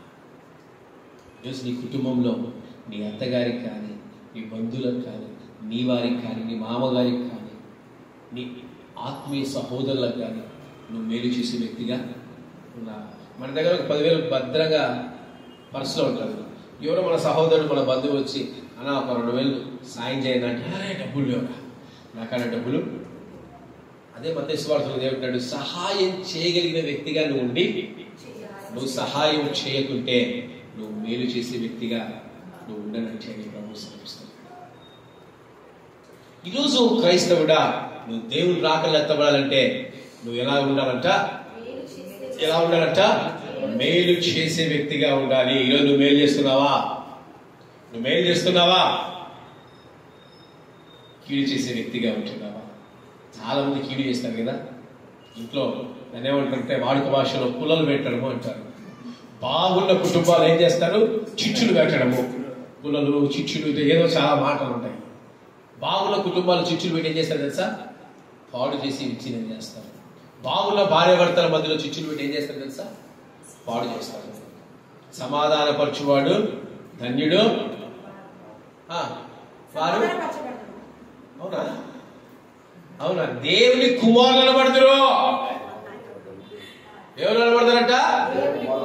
సమాధానపరచువాడు ధన్యుడు, వాడు దేవుని కుమారుడుగా పిలవబడ్డు. ఈరోజు నువ్వు సమాధానపరిచే వ్యక్తిగా ఉన్నావా? నువ్వు మేలు చేసే వ్యక్తిగా ఉన్నావా? నువ్వు గొడవను ఆపే వ్యక్తిగా ఉన్నావా? నువ్వు ఇతరులకు మేలు చేసే ఈ సంఘానికి, నీ కాపరికి నువ్వు మేలు చేసే వ్యక్తిగా ఉన్నావా? దేవుడి క్రైస్తత్వానికి నువ్వు మేలు చేసే వ్యక్తిగా ఉన్నావా? యేసుక్రీస్తు నామములో బాప్తిసాలు తీసుకుంటారు, సారాయి తాగుతారు, మద్యం సేవిస్తారు, వ్యభిచారం చేస్తారు, జారత్వం చేస్తారు. బయటికి వెళ్ళి ఏం చెప్తారు?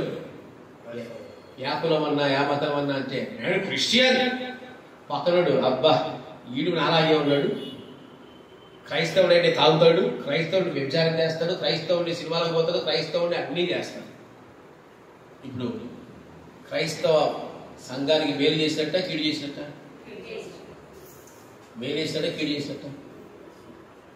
మన స్వరమట బయటకు వినిపించబోతుంది. అది మన స్వరాలకు వినిపిస్తున్నది తెలుసా?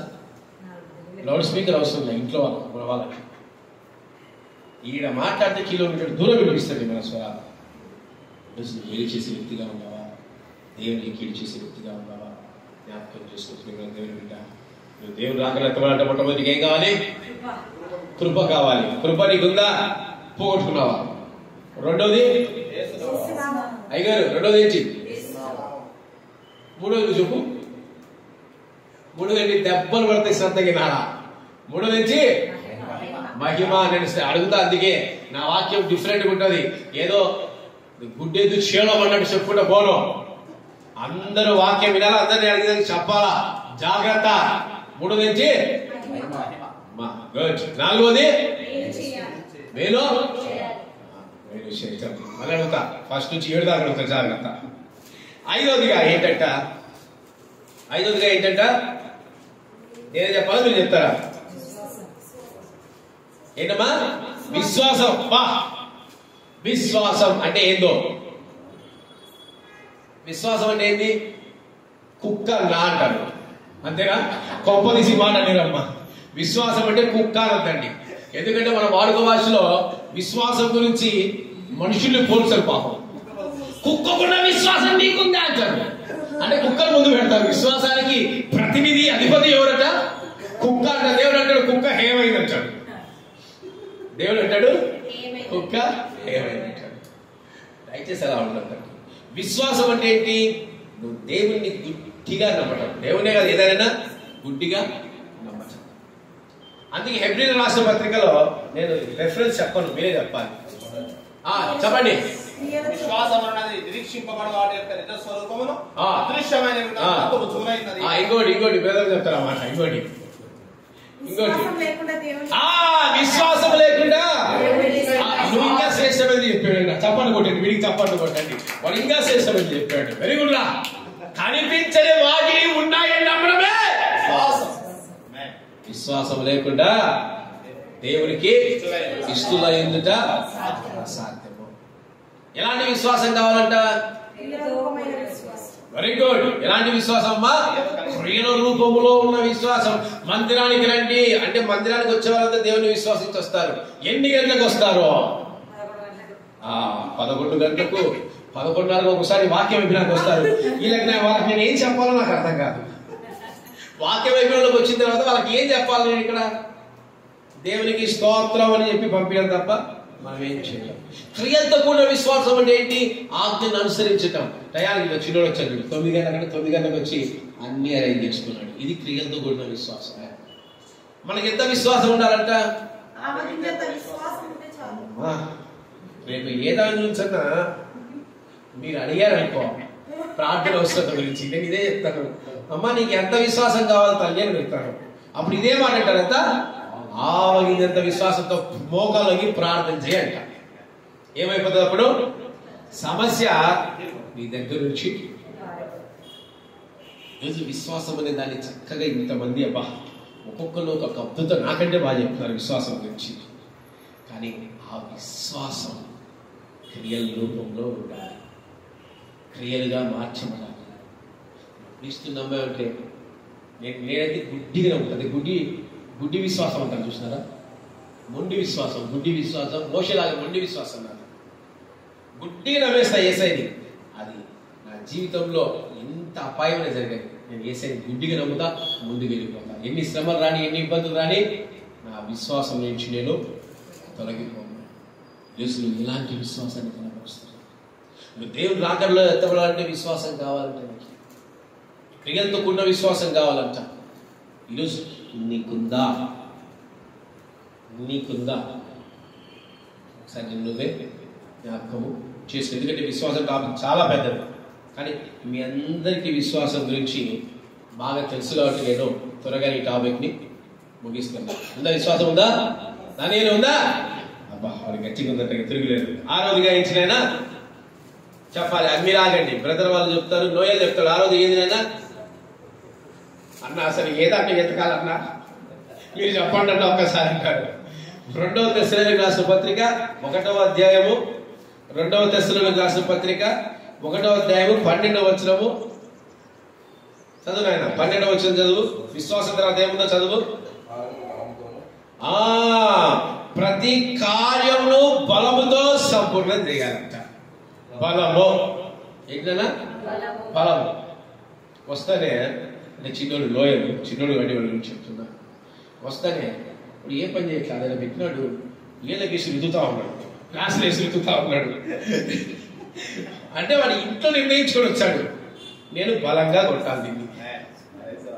మామూలుగా కొట్టవచ్చు, కానీ వాడు చిన్నోడు ఏం నిర్ణయించుకున్నాడు?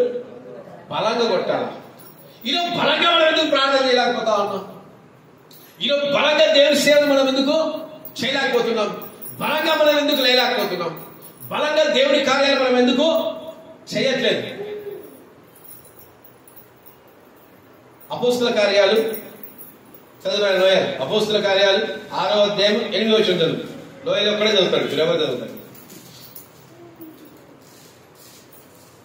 నేను మొండి సేవకుని ఎవరు విడిచిపెట్టుకోండి. తీస్తారు కంగారు పడొద్దండి. అపోస్తుల కార్యాలు పేజీ నెంబర్ 108.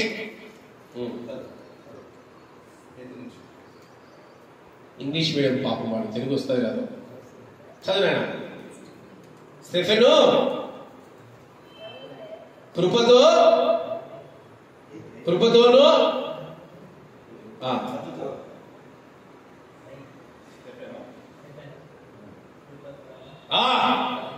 బలముతో నిండిన వాడే. చాలా ఆయన సంతోషం. చప్పట్లు కొట్టిండు ఒకసారి గట్టిగా. బిగ్గరగా ఇంగ్లీష్ మీడియం తెలుగు చదువుతున్నాడు. సంతోషం. బలముతో దేవుని కార్యాలు చేశారంట. ఎవరు చేశారంట? స్టెఫెను చేశాడంట. ఈరోజు బలముతో నువ్వు దేవుని సేవ ఎందుకు చేయట్లేదు? బలముతో నువ్వు దేవుని ఎందుకు నమ్మట్లేదు? బలముతో ఎందుకు ప్రార్థించట్లేదు? బలముతో ఎందుకు ముందుకు సాగట్లేదు? మగవారు బలం ఎక్కడ ప్రవర్తిస్తారు చూపిస్తారు తెలుసా? అబ్బా, సిస్టర్ గారికి మంచి అనుభవం ఉన్నట్టుంది. స్త్రీల పైన స్త్రీలు పురుషుల యందు ఎలాంటి బలాన్ని చూపిస్తారు తెలుసా? స్త్రీలు కొడుతున్నారా? నాకు తెలియదు.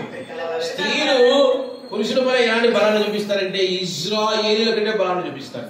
సనుగుడు పురుషుడు ఎందుకు లేస్తారు తెలుసా? స్త్రీ మీద పురుషుడు మంచోడు లేపడు. ఎందుకు లేస్తారు తెలుసా? స్త్రీ బలాన్ని ప్రదర్శించడం పురుషుడు బలాన్ని చూపిస్తారు. ఈరోజు దేవుని యొక్క సేవలో నీ బలం, దేవుని సేవ నువ్వు బలంగా చేస్తున్నావా? నీ ఘటమును నువ్వు కాపాడుకుంటున్నావా? బలంగా కాపాడుకోవాలి. నీ ఆత్మీయ జీవితాన్ని నువ్వు బలంగా కాపాడుకోవాలి. నీ ఆత్మీయ బ్రతుకును బలంగా కాపాడుకోవాలి. నేను మోసపోతిని. ఎవడు మోసపోమన్నాడు? నేను ఎవడు మోసపోమన్నాడు? చక్కటి ఒక సహోదరుడు పాపం. నేను ఒక క్యాంప్ విశాఖపట్నంలో జరిగితే ఒక బ్రదర్ రాశాడు. వాడు ఆయన జీవితాలు పాపం అనుభవించాడేమో.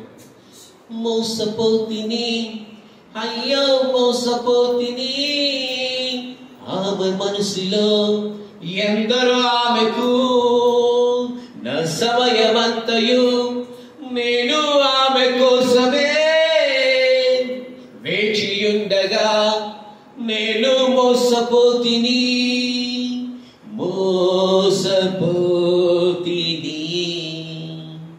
దేవా మోసపోతిని. ఈయన సమయం అంతా ఎవరికి ఇచ్చారంట? అమ్మగారికి ఇస్తే ఆ అమ్మగారి సమయం అంతా ఒక్కరితో కాదంట. ఆమె మనసులో ఎందరో ఉన్న స్త్రీ పేరు ఏ పేరు తెలుసా? వ్యభిచారి, చారత్వం చేసే స్త్రీ. ఈరోజు స్త్రీ చేతిలో మోసపోయిన సంసోను, స్త్రీ చేతిలో మోసపోయిన ఎవరు? దావీదు. పాపం అక్కడ నన్ను అడిగితే దావీదు మోసపోలే, బెర్షెబా మోసపోయింది. తప్పు, దావీదే మోసం చేసాడు. ఈరోజు ఏ విషయంలో నువ్వు ఎందుకు మోసపోతావు? బలముగా నువ్వు సేవ చేయాలి, కానీ నువ్వు మోసంతో నీ జీవితాన్ని పాడు చేసుకోకూడదు. ఈరోజు నువ్వు బలమైన ప్రార్థన యోధుడిగా మార్చబడాలి. నువ్వు బలమైన వ్యక్తిగా నువ్వు జీవించాలి. అపోస్తుల కార్యాలు 16వ అధ్యాయము 25వ వచనం మనం చూస్తే, అయితే మధ్యరాత్రి వేళ పౌలు శీలయు దేవుని ప్రార్థించుచు కీర్తనలు పాడుచుండిరి. ఖైదీలు ఒక్క దెబ్బ కొడితే మనం ఏం చేస్తాం తెలుసా? ఒక్క దెబ్బ ఎవరైనా కొట్టారనుకోండి, ఫర్ ఎగ్జాంపుల్ భర్త కొట్టాడు, 2 రోజుల దాకా ఇంట్లో అన్నాలు ఉంటారు ఆడలు. ఏం చేయరమ్మా? 2 రోజుల దాకా ఇంట్లో ఆడలు అన్నాలు ఉంటారు. బయట ఎవడన్నా మనల్ని కొట్టారనుకోండి, 1 వారం రోజుల దాకా మనము బెడ్ రెస్ట్ తీసుకుంటాం. పౌలు శీలను బెత్తాలతో కొడితే, పౌలు శీలను 39 బెత్తాలతో కొడితే వాళ్ళు ఏం చేస్తున్నారమ్మా? ఏం చేస్తారమ్మా వాళ్ళు? పాటలు పాడుతూ దేవుని స్తుతిస్తారు. ఈరోజు ఎవరో నిన్ను గాయపరిస్తే నువ్వు బలంగా ప్రార్థన చేస్తున్నావా? మన వాళ్ళు ఎవరన్నా బయటికి వెళ్ళొచ్చారనుకోండి, ఫర్ ఎగ్జాంపుల్ అమ్మలక్కల డీమార్ట్కి పోయి వచ్చారనుకుందాం, ఇంటికి వస్తానే బ్యాగుల ముందు డీమార్ట్ నుంచి వచ్చిన బ్యాగులు ఇసి పడేస్తారు పక్కన. అమ్మ అలసిపోయాను, ఈరోజు బిర్యానీ జొమాటోలోనో స్విగ్గీలోనో ఏం ఆర్డర్ పెట్టాలంట? బిర్యానీ ఆర్డర్ పెట్టి. ఎందుకమ్మా బిర్యానీ అంటే? అలసిపోయాను. ఏమా రాత్రి అంతా ప్రార్థన చేసేవండి? లేదు బ్రదర్, డీమార్ట్కి వెళ్ళొచ్చాను. యాడికి పోయి వచ్చారంట? ఈ మధ్య కాలంలో కొంతమంది స్త్రీలు ఎన్టీఆర్ గార్డెన్స్కి పోయి వచ్చారు. ఎన్టీఆర్ గార్డెన్స్కి పోయి వచ్చి ఇంట్లో అన్నాలు ఉండమ్మా అంటే, అబ్బా అలసిపోయాము. ఏం చేశారు ఎన్టీఆర్ గార్డెన్స్ అంటే? తిరిగేసి వచ్చాము, ఇక అన్నాలు మా వల్ల కాదు, దయచేసి ప్లీజ్ ఆర్డర్ బిర్యానీ. ఎక్కడ? ఇది మన బలం. రాత్రంతా శ్రమపడి పౌలు గారు, ఉపవాసాలుండి పౌలు గారు సముద్రంలో పడి ఈది ఒక గ్రామానికి వెళ్ళి అక్కడ దేవుని సువార్త అద్భుతంగా ప్రకటించి ప్రభుకు మహిమకరంగా జీవించారు. నువ్వు ఎప్పుడైతే బలహీనుడువారో అప్పుడే బలవంతులని ప్రభు మాట మనం జ్ఞాపకం చేసుకోవాలి. ఈరోజు నీ బలం ఎందులో? నీ బలం ఎందులో? దేవుని సేవలను బలంగా ఉండాలి, దేవుని సేవను బలంగా చేయాలి, ఇంటిని బలంగా పోషించాలి, పిల్లల్ని బలంగా ముందుకు తీసుకెళ్ళాలి. ఈరోజు పిల్లలకు మొదటి హీరో ఎవరు తెలుసా? Who is your first hero? నానంట. ఎవరినైనా అడగండి, మీ మొదటి హీరో ఎవరంటే మా నాన్న. నిజంగా నాకు కూడా మా నాన్నే పరలోకంలో నా యేసయ్య మొదటి హీరో. ఈరోజు బలంగా జీవించాలి, బలంగా బ్రతకాలి. ఇప్పుడు చెప్పండి, మొట్టమొదటిగా దేవుడు రాకలు ఎత్తవడానికి నీవేం కలిగి ఉండాలంట? ఏముండాలన్నా? కృప. సచ్చండి వీళ్ళు సంపుతాడు ఈరోజు మనసు అనుకుంటున్నాడు, వీడికి నేనే దొరికినా పోయిపోయి అనుకుంటా ఉంటాడు. చెప్పాలా? అలా చెబితేనే నువ్వు కూడా ఆత్మీయంగా ఎదుగుతావు. అసలు వాడు కొడతా ఉంటే నిజంగా నాయన నాకు ఇంకా ఊపు వచ్చేస్తా ఉంది. ఎంత చక్కగా కొడుతున్నాడు బిడ్డ, దేవుడు ఎంత చక్కటి నువ్వు పవర్ ఇచ్చాడు. అదొక్కడే సరిపోదు. నువ్వు రాకలు ఎత్తబడాలంటే అదొక్కడే కొట్టుకుంటే ఇదే కొట్టుకుంటుంటావు. వాక్యమనే దాంట్లో నువ్వు ముందుకు వెళ్ళాలి, ప్రార్థనలో ముందుకు వెళ్ళాలి, ఆత్మీయతలో ముందుకు. అందుకే నేను గట్టి కొట్టుకుంటున్నా. మొట్టమొదటి ఏంటి? కృప. రాకలు ఎత్తవాలంటే ఏంటి బ్రదర్? కృప.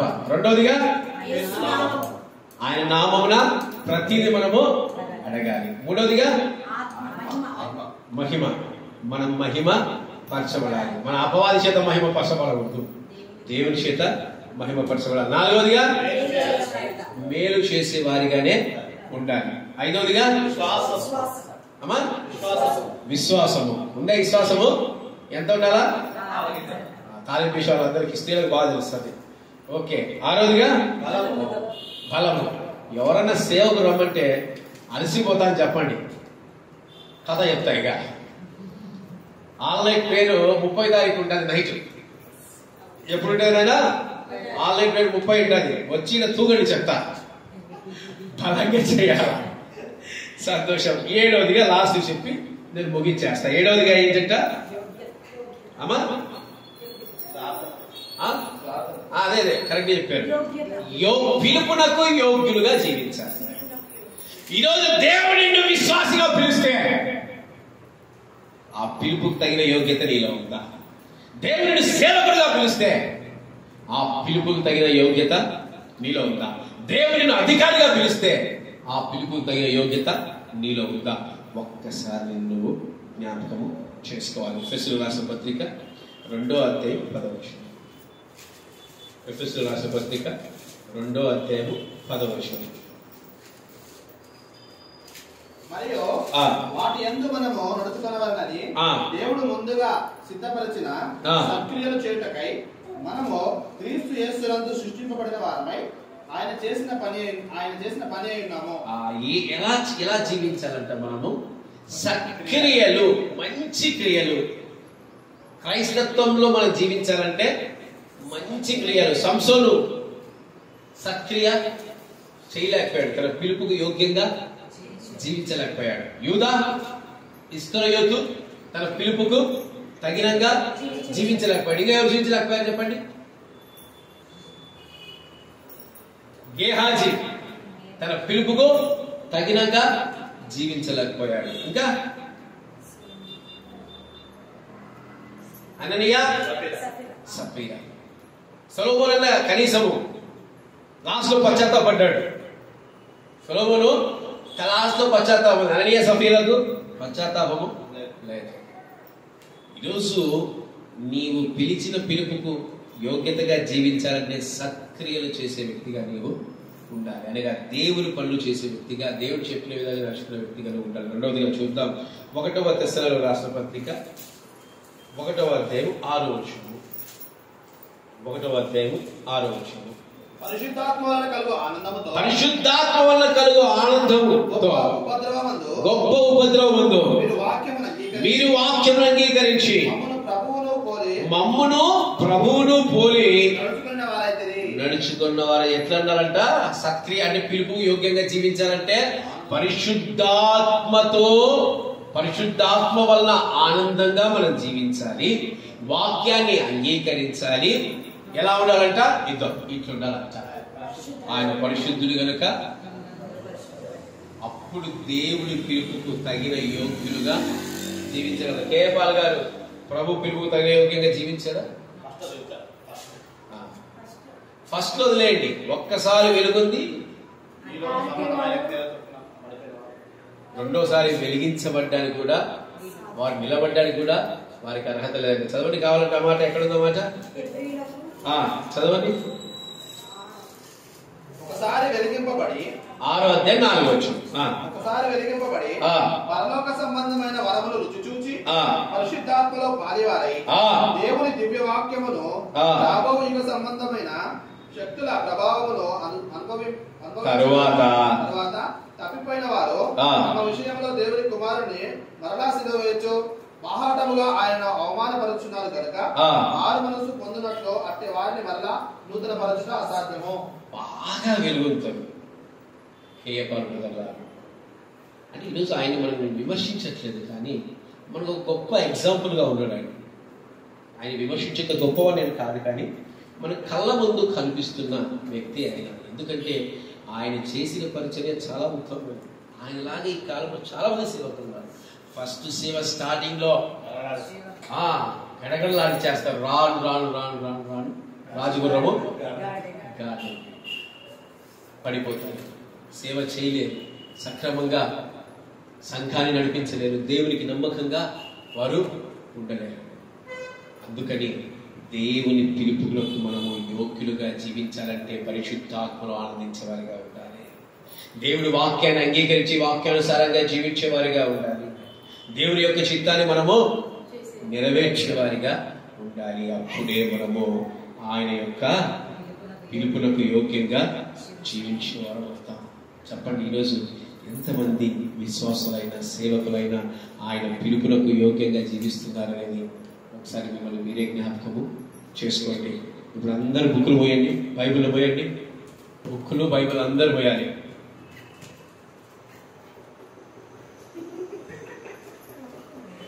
లెసన్ చెప్పినా ఇప్పుడు ఎగ్జామ్ పెడుతున్నా. లెసన్ చెప్పినా ఎగ్జామ్ పెడతా. ఇప్పుడు ఇప్పుడు చెప్పండి, ఈరోజు వాక్యపాంశం ఏంటి? రాకడలో ఎత్తబడాలంటే. ఇప్పుడు దాని రెఫరెన్స్ అడిగితే మటుకు నువ్వు భలేవాడి అన్నా రేపు నుంచి నేను ఈ చేతికి రానంటాను. వద్దులే, అడగదు కానీ సంతోషం. అంశము రాకడలో ఎత్తబడాలంటే ఎలాంటి ఎన్ని అనుభవాలంటే ఎత్తబడతాం? సంతోషం. 7 ఏదానికి సాదృశ్యం? సంపూర్ణతకు సాదృశ్యం. మొట్టమొదటిది ఏముండాలంట? నన్ను కాన్సన్ట్రేట్ చేసినాడు అనుకుంటున్నాడు వాడు. సంతోషం. వెరీ గుడ్, బాగా చెప్తున్నావు. మొట్టమొదటి ఏంటమ్మా సిస్టర్ గారు? హదసనా? నా సైడ్ చూడండి. మొట్టమొదటి ఏంటి? కృప. రెండవది యేసునామం. అంటే యేసునామం అంటే అర్థం కాదు నాకు. అడగాలి. ఏ నామం అడగకూడదు? ప్రభునామన్న అడగకూడదు. మూడవదిగా మహిమపరచబడాలి. ఈరోజు నువ్వు క్రీస్తులో మహిమపరచబడుతున్నావా? పరచబడుతున్నారా? ఆమె కూతుర్లో మహిమ పరచబడతా ఉంది. దేవునికి స్తోత్రం.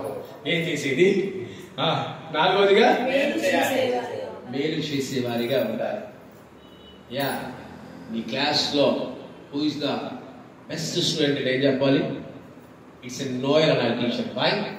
ఎప్పుడు మేలే చేస్తాడు Noel, because he is the Christian. Okay, amen. కాబట్టి ఎప్పుడు మేలు చేసే వ్యక్తిగానే ఉండాలి. అసలు అన్న ఎవరు ఫస్ట్ నాకు తెలియదు నిజంగా. మన కావేరి సిస్టరు, సేద సిస్టరు అన్న ఒక సేవకుడు అని చెప్పారు పాపం ఆయనకి. ఎప్పుడు కనిపించు, ఏదో ఒకటి తీసుకోపో బ్రదర్ అంటాడు. ఒకరోజు నేను సిస్టరు ఇక్కడికి మందిరం అయిపోయి ఇంటికి వెళ్తా ఉంటే మేము బిర్యానీ కొనుక్కుందామని గల్లీలోకి వచ్చాం. బ్రదర్ పుచ్చకాయలు, కలిగిన పండు, వాటర్ మిలన్. ఆగండి బ్రదర్ అండి. ఏం ముద్దు బ్రదర్ అంటే ఇండాల. అసలు నేను నా పరిచయం తెలియదు పాపం ఆయనకి, నేను ఎవరో తెలియదు. సేవకుడు అన్న ఒక మాట నేను సిస్టర్ చాలా డిస్కస్ చేసేవాళ్ళం. నిజంగా తెచ్చి పుచ్చకాయలు ఇచ్చిపోయాడు. ఎందుకనంటే అన్న లేదు నన్ను సేవకుడు మేలు చేసే గుణము ఆ బ్రదర్ని నేను చూశాను. నిజంగా ఈరోజు మనం మేలు చేయాలి. చేయాలా? చేయాలి. ఐదోదిగా విశ్వాసం. ఫెయిత్ ఉందా? విశ్వాసం మనకుందా? సమస్య తీసుకుని నా దగ్గరికి రండి. అట్టా అమ్మో అన్నట్టు సమస్య చెప్పకూడదు అనుకోతుంది. ఊరికి అంటున్నా. విశ్వాసంతో ప్రార్థించినప్పుడు సమస్తం సాధ్యమన్న ఉద్దేశం. అట్టని సమస్య వస్తే ఈయనకు చెబితే ఈయన విశ్వాసంతో ప్రార్థన చేయమంటాడు, ఈయన చెప్పకూడదు అనుకోతాడు. ఆయన మనోళ్ళు అంతటి జ్ఞానులు అనుకోతాడు. ఆరోదిగా బలం. వాడు కొట్టట్టు బలంగా పెట్టాలి, బలంగా ఆరాధించాలి, బలంగా ప్రార్థించాలి, బలంగా వాక్యం చదవాలి, బలంగా ఇతరులకు సాయం చేయాలి. అవునా కదా? రైట్. ఏడవదిగా పిలిచిన పిలుపుకు యోగ్యులుగా జీవించలేక క్రైస్తవ సమాజం నాశనం అయిపోతా ఉంది. క్రైస్తవ సంఘాలు పాడైపోతున్నాయి, క్రైస్తవ కుటుంబాలు పాడైతున్నాయి. కనుక మనం పిలిచిన పిలుపుకి ఏం చేయాలి? యోగ్యంగా జీవించి ఇవన్నీ ఉంటే ఏమవుతామంట? అబ్బా, పౌలు గారంట ఈ 7 అంశాల వరకు ప్రార్థిస్తూనే ఉన్నారంట. దేవా, ఈ 7 అంశాలు వాళ్ళలో ఉంటే చాలు, వాళ్ళంతా పడతారు. ఈరోజు మనలో కూడా ఈ 7 అంశాలు ఎప్పుడు మనం మీరు జ్ఞాపకం చేసుకోవాలి. ఇది రేపు అయ్యగారు అప్లోడ్ చేస్తాడు, మధ్యాహ్నానికి అయిపోతుందంట. ఏమో లేదు, రేపు చెప్తున్నా. మనోడి బలంగా చేస్తాడో బలహీనంగా చేస్తాడో తెలియదు కనుక నేను రేపు అంటున్నా. మరలా డౌట్ ఉంటే యూట్యూబ్లో షీలోహు గ్రేస్ మినిస్ట్రీస్ ఓపెన్ చేసుకొని మరలా వినండి. 7 అంశాలు నేను ఇప్పుడు కొంతమంది రాసుకోలేకపోయినారు. ఈయన చెప్తామంటాడు, ఈయనమంటాడు, ఎప్పుడు రాసుకునేది అంటారు. ఈయనతో ఒక పీకులాట అనుకుంటారు. కనుక ఏం చేయాలి? ఇంటికి వెళ్ళి మళ్ళీ సమయం ఉన్నప్పుడు ఏం చేయాలి? అది ఇంత రాసుకోవాలి. అక్కడ పాస్ చేసుకోండి, సైడ్ హెడ్డింగ్ విన్నా చాలు. కనుక ఇవన్నీ మీరు ధ్యానం చేసుకుంటే మీ ఆత్మీయ జీవితాలు చాలా ముందుకు వెళ్తారు. అందరూ లేచి నిలబడి మరి మీ హృదయాలు మీరు పరిశీలన చేసుకోండి. యేసయ్యా అడిగిన అందరూ అడగండి. యేసయ్యా నాయన నీలో నేను చలించాలి. నిరాకరణ ఎత్తబడే కార్యాలు నాకు కావాలి నాయన. నిరాకరణ ఎత్తబడే జీవితం నాకు కావాలి దేవా అని ప్రభువుని అడగండి.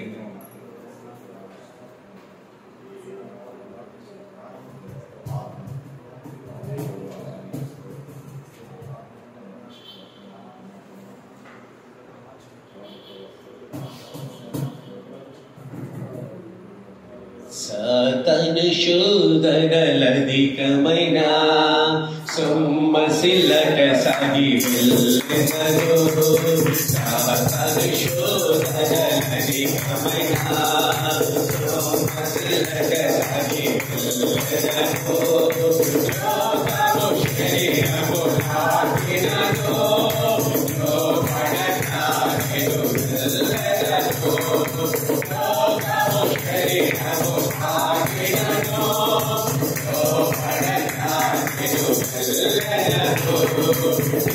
యేసు చాలు చాలు, హల్లెలూయా. యేసు చాలు చాలు, హల్లెలూయా. ఏకమయమైన జీవితములో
సమస్త మహిమ ఘనత మన ప్రభు అయిన యేసుక్రీస్తుకు మాత్రమే కలుగును గాక. ఆమేన్. ప్రార్థన చేయమ్మా.